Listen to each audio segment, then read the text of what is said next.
জি বাংলার ধারাবাহিক তুই আমার হিরো শুরুর দিন থেকেই দর্শকের কাছে বেশ ভালোবাসা পেয়েছে। টিআরপিতে মাঝে মধ্যেই প্রথম 10-এ উঠে এসেছে এই ধারাবাহিকটি। গল্পে সুপারস্টার সাক্ষ্যজিতের সঙ্গে ঘটনাচক্রে বিয়ে হয়ে যায় সাধারণ মেয়ে আরশির। শুরুতে মোটেই বনিবনা ছিল না নায়ক এবং নায়িকার, তবে গল্পের মোড়ে এখন একে অপরের পাশে দাঁড়ায় সাক্ষ্য এবং আরশি। এদিকে আরশিকে বিপাকে ফেলতে উঠে পড়ে লেগেছে মধুবনী। মেগায় সাক্ষ্যর চরিত্রে রুবেল দাস, আরশির চরিত্রে মোহনা মাইতি এবং খলনায়িকা মধুবনীর চরিত্রে রয়েছে শার্লি মোদক। এই ধারাবাহিকে মধুবনী নানানভাবে চক্রান্ত করে আরশিকে বিপদের মুখে ফেলার চেষ্টা করে।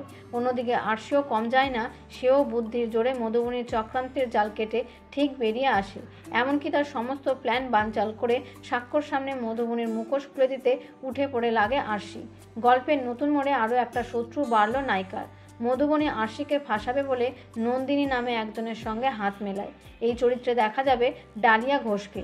নন্দিনী কিভাবে বিপদে ফেলবে আরশিকে, সেটাই দেখা যাবে ধারাবাহিকের আগামী পর্বে। ইতিমধ্যে এই চরিত্রের জন্য শুটিং শুরু করে দিয়েছে ডালিয়া, আর কিছুদিনের মধ্যেই সম্প্রচারণ হবে এই মেগার নতুন মোড়। তো বন্ধুরা, এই ধারাবাহিকটি আপনাদের কেমন লাগে তা কমেন্ট করে জানাতে পারেন। ধন্যবাদ।